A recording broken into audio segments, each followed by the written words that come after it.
Assalamualaikum warahmatullahi wabarakatuh. Selamat pagi teman-teman semuanya. Bagaimana nih kabarnya? Semoga dalam keadaan baik ya, walaupun musim sedang tidak menentu dan kadang siangnya panas, tetapi sorenya hujan, atau yang sering kita sebut dengan musim pancaroba. Sebelum memulai pembelajaran pada hari ini, marilah kita berdoa agar apa yang kita pelajari hari ini diberikan kelancaran.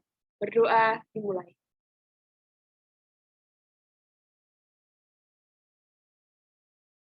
Berdoa tidak dibatasi. Bagaimana nih kesibukannya dari teman-teman? Apakah sedang dilanda banyak tugas? Kesibukannya mengerjakan tugas dan ia masih dilanda banyak tugas dan puas.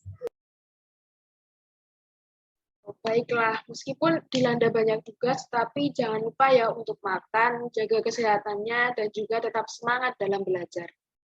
Uh, Baiklah, akan saya absen terlebih dahulu ya untuk nama yang saya sebutkan bisa on mute.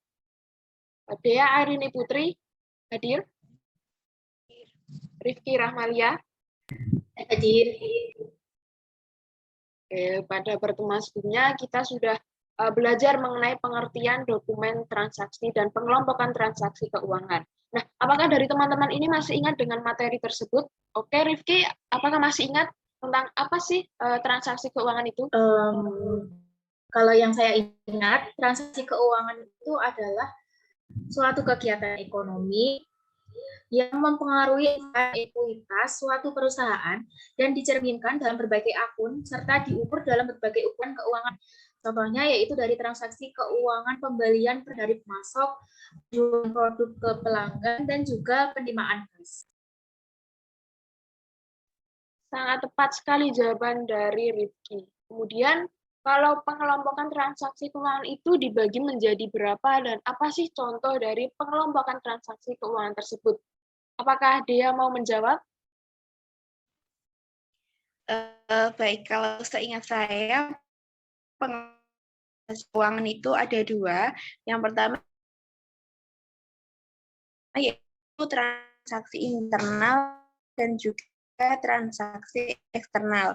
Pengertian dari transaksi internal sendiri adalah transaksi yang terjadi penyusutan harga pensiun karyawan. Transaksi eksternal pengertiannya yaitu transaksi yang terjadi dengan pihak di luar perusahaan. Contohnya adalah pembelian perlengkapan barang lainnya, penerimaan pendapatan, penjualan, dan pembelian tunai atau kredit. Gitu. Sangat tepat sekali jawaban dari Dea.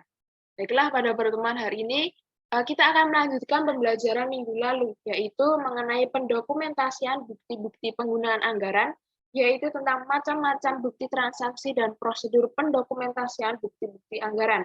Nah, adapun tujuan pembelajaran kita pada hari ini,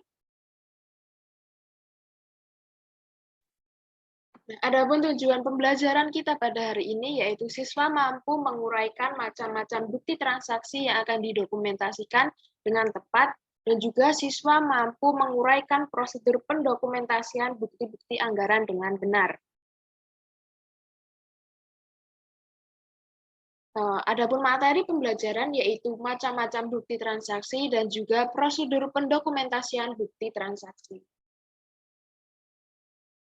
Kita masuk ya pada materi yaitu macam-macam bukti transaksi. Lalu apa sih macam-macam bukti transaksi itu?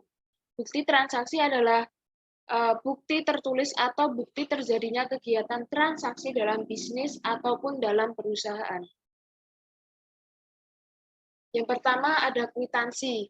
Kwitansi adalah bukti transaksi penerimaan uang atas pembayaran suatu barang atau yang lainnya. Dan ini adalah contoh kwitansi. Yang kedua adalah faktur. Faktur ini merupakan perhitungan penjualan barang yang dilakukan secara kredit yang dibuat oleh penjual dan diberikan kepada pembeli. Yang ketiga ada nota debit. Nota debit ini adalah perhitungan atau pemberitahuan yang dikirim perusahaan atau badan usaha kepada konsumen bahwa akunnya telah didebit dengan nominal atau jenis tertentu.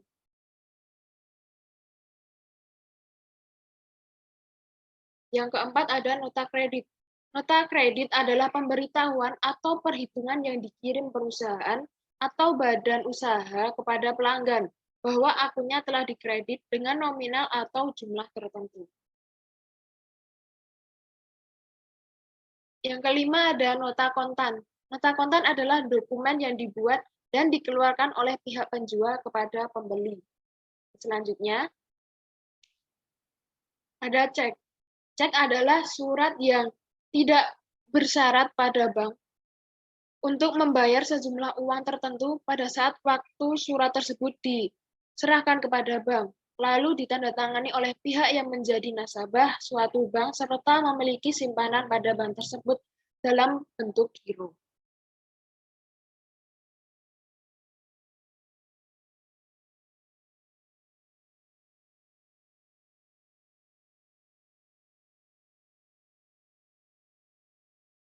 Selanjutnya adalah biliet giro.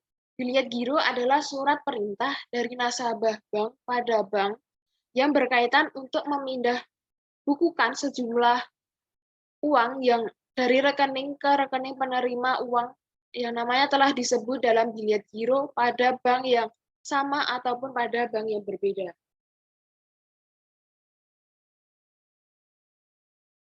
Selanjutnya adalah rekening koran.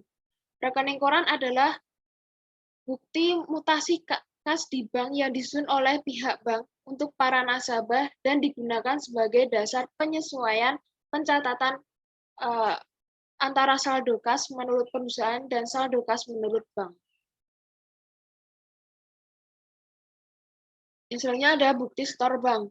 Bukti store bank adalah catatan transaksi atau slip setoran yang disediakan oleh pihak bank untuk digunakan pada setiap melakukan setoran uang ke bank. Kemudian ada bukti memorandum. Bukti memorandum adalah bukti yang dikeluarkan oleh pimpinan perusahaan ataupun orang yang diberi wewenang pada kejadian-kejadian yang berlangsung di dalam internal perusahaan dan umumnya terjadi pada akhir periode seperti memo untuk mencatat gaji para pegawai yang masih dibayar. Kemudian ada bukti kas masuk.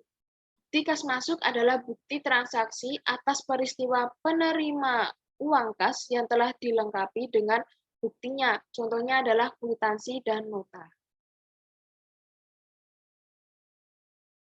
Dan yang terakhir ada bukti kas keluar. Bukti kas keluar adalah bukti transaksi pengeluaran kas ataupun pembayaran, contohnya kwitansi dan kreditur dan nota kontan asli. Baiklah, dari penjelasan macam-macam bukti transaksi, apakah ada yang ingin ditanyakan? Bu, saya ingin bertanya, apa boleh?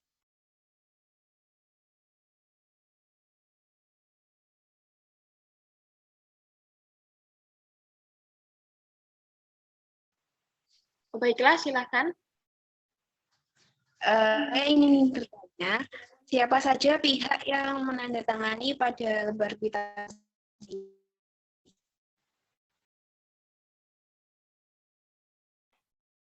Baiklah, nah kwitansi ini dibuat dan ditandatangani oleh pihak penerima uang dan diserahkan kepada pembayar. Nah, pada umumnya kwitansi ini memiliki dua bagian, yaitu bagian yang pertama diberikan pada pembayar sebagai bukti pencatatan pengeluaran uang, dan bagian yang tertinggal atau subkwitansi ini dijadikan sebagai bukti pencatatan penerimaan uang untuk penerima uang. Seperti itu, Dea, apakah sudah jelas? Terima kasih Bu jawabannya. Sama-sama. Baiklah, apakah ada yang ingin ditanyakan lagi? Sepertinya belum ada ya. Oke, baiklah kalau belum ada pertanyaan lagi, silahkan teman-teman untuk berdiskusi mengenai prosedur pendokumentasian bukti transaksi. Dan untuk kelompoknya silahkan terdiri dari 4 orang dengan urut absen ya, biar cepat. Dan juga untuk durasi berdiskusi yaitu 20 menit. Silakan untuk menyesuaikan dan saling berdiskusi.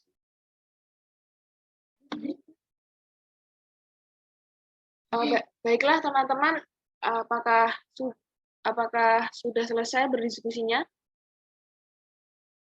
Sudah, Bu. Sudah. Oke, baiklah. Sekarang perwakilan dari masing-masing kelompok untuk menyampaikan hasil diskusinya ya. Silahkan dimulai dari kelompok pertama.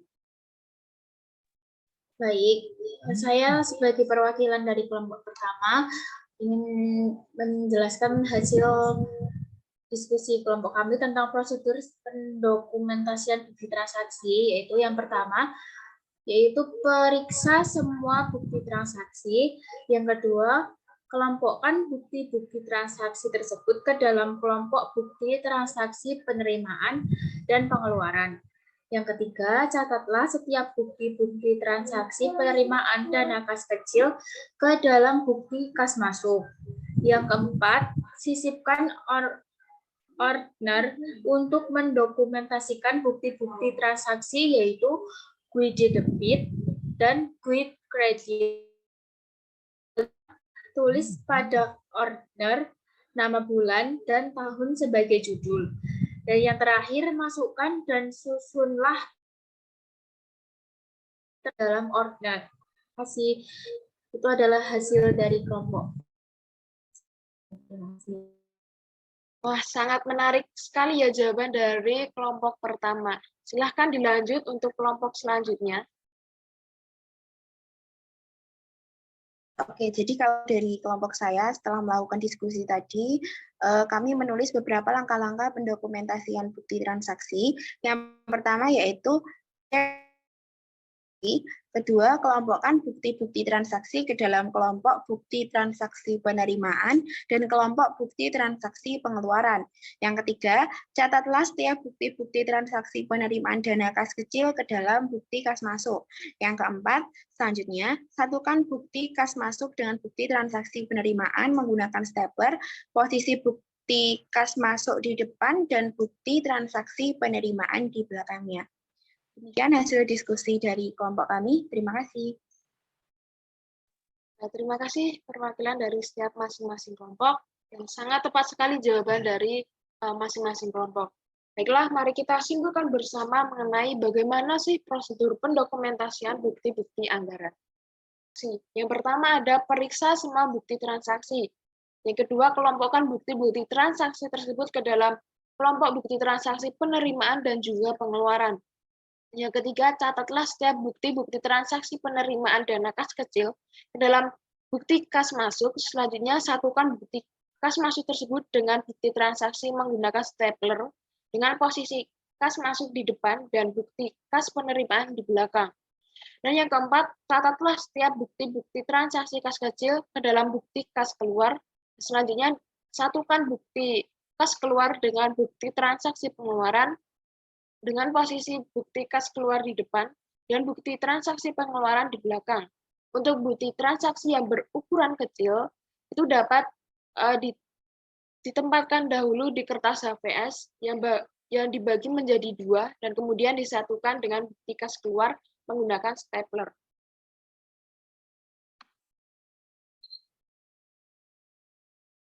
Yang kelima, sisipkan ordner untuk mendokumentasikan bukti-bukti transaksi yaitu guide debit dan guide kredit. Yang selanjutnya tulis pada ordner nama bulan dan juga tahun sebagai judul. Kemudian beri lubang pada sisi kiri bukti transaksi kas masuk dan bukti kas keluar beserta bukti transaksinya dengan menggunakan perforator. Dan yang terakhir, masukkan dan susunlah bukti-bukti transaksi ke dalam ordner secara berurutan dengan tanggal, yaitu kronologis, dengan posisi transaksi yang lama di bawah dan transaksi terbaru itu di atas. Dan pengelompokan transaksi dilakukan dengan meletakkan bukti transaksi pengeluaran pada guide kredit dan bukti transaksi penerimaan pada guide debit. Seperti itu prosedur pendokumentasian bukti transaksi. Dari materi yang sudah kita pelajari hari ini, apakah ada yang belum jelas atau apakah ada yang ingin ditanyakan?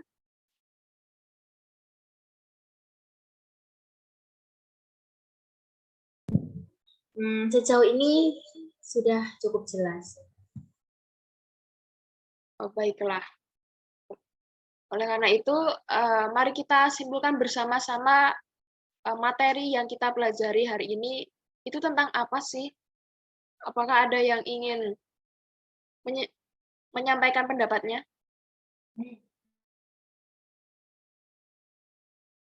Bu, saya boleh ingin menyimpulkan tentang materi hari ini. Silahkan, Dea. Oke, jadi kalau kesimpulan dari materi hari ini yang saya pahami yaitu kita telah belajar tentang macam-macam bukti transaksi keuangan, yaitu ada kwitansi, faktur, nota debit, dan nota kredit. Selain itu, kita juga belajar tentang prosedur pendokumentasian bukti transaksi keuangan dari memeriksa semua bukti transaksi dan hingga diakhiri dengan memasukkan serta menyusun bukti-bukti transaksi ke dalam order. Benar sekali apa yang disampaikan oleh Dea. Terima kasih Dea atas jawabannya. Pada hari ini kan kita sudah mempelajari mengenai macam-macam bukti transaksi dan juga prosedur pendokumentasikan bukti transaksi. Nah, pada pertemuan minggu depan, kita akan mempelajari mengenai peralatan yang digunakan dalam pendokumentasian bukti transaksi keuangan, sistem penyimpanan dokumen, dan juga mendokumentasikan bukti-bukti penggunaan anggaran. Jadi, sampai jumpa di pertemuan selanjutnya. Semoga apa yang kita pelajari hari ini dapat bermanfaat dan tetap semangat. Sebelum pembelajaran kita akhiri, alangkah baiknya kita berdoa terlebih dahulu. Berdoa dimulai. Berdoa tidak dibatasi. Baiklah, saya akhiri. Wassalamualaikum warahmatullahi wabarakatuh. Waalaikumsalam warahmatullahi wabarakatuh.